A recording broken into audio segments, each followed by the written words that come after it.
So, anyways, I've got this book, Experiencing God. This is the student edition, and I started it with the youth group before we finished up at Tapestry. And the way things worked out, I started my sabbatical right before I ended up, retiring from Tapestry and passing everything on while I was at the last week of this book. So I didn't finish the last week of it with the students. I said, you guys finish it on your own and go through it. And so they did. Well, I didn't. I actually took my time, and I have stopped back in on the book on the last 5 teachings over the last 3 years. It seems weird. So the last 3 of them I think I've done since I've lived here. 2 of them I did while sitting on the porch in Thurmont. And I got to this point in this one this week where it gets to the end, and it says that we cannot judge our past.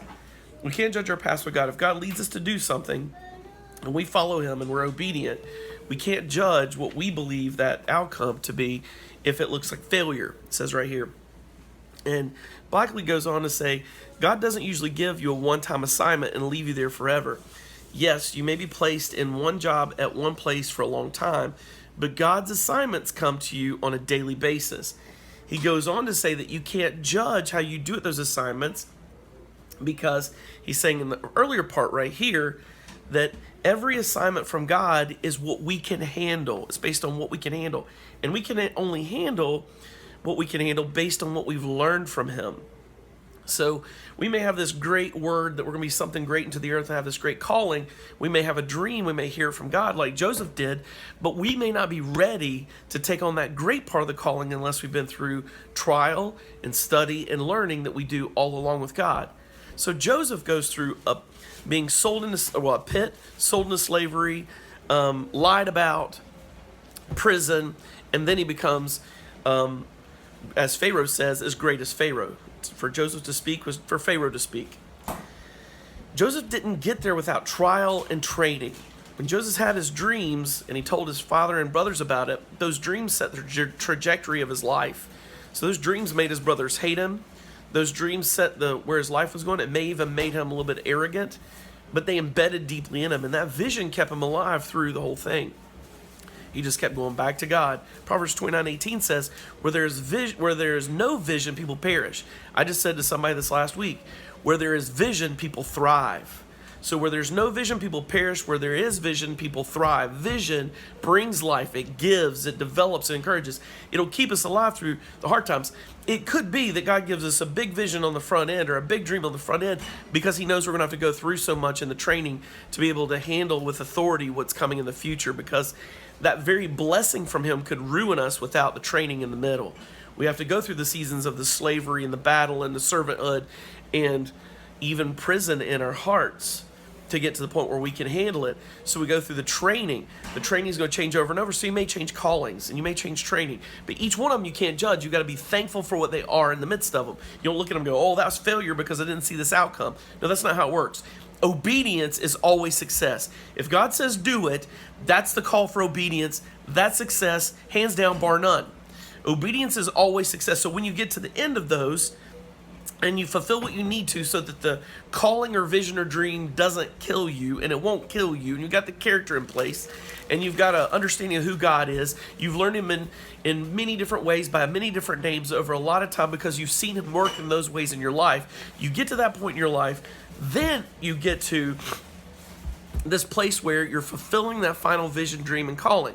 Now let me tell you, as somebody who's been there, I feel this, man, because even when I passed Tapestry on, my church that Lori and I had planted, which really wasn't ours, is God's, it did not feel like success, folks. The success turns out to be in people's lives. It turns out to be in our life. It turns out to be in some stuff and relationships that's set up for 714 or work on Capitol Hill. That's what it really did. It went deep in that. Now, to me, I look at that whole frame and I don't see success. It feels broken because I had an image of what I believed it was always supposed to be. Hey, if you're out there in your church planter, that can happen. And yet here I am at this point, and I still don't feel like I'm there in the final calling. I feel like I'm stepping into the next season of that calling. I understand now I'm not in a hurry to get to the final part. I've been praying for revival, and I'm not hurrying it on. I've been praying to see the kingdom established and awakening happen over long term. I'm not hurrying it along. I'm building foundations. Let me tell you something. Everything I battled through, everything I learned for a decade in DC with Tapestry is being used right now. I look back on it and I go, wow, I'm so thankful for the times where I had the battles and the struggles. So thankful for the times I had to wash feet and serve. I'm thankful for all of that. I'm thankful for Blood and Fire, for Troutman Baptist. I'm thankful for all these different churches, Temple Baptist, these churches where I showed up and ministered, Ictus. I'm thankful for all these places because now in this season, it's starting to make sense. And now I look back and I go, wow, that isn't failure. I was obedient radically to him. That's success. And now inside this season, he can trust me with that calling. You get what I'm saying? It's a big deal. So I don't know where you're at or what you're going through. Do me a favor. Don't judge your right now. Don't judge it and look at it as failure or whatever based on what you currently see. Wait until you walk into that calling.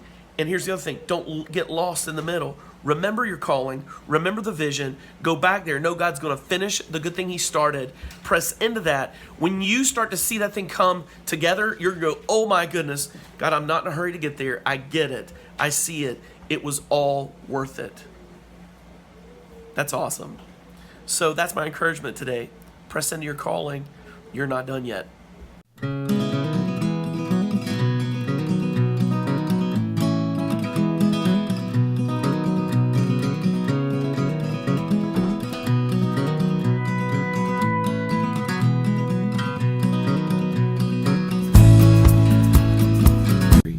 Watch this video. No, watch this video.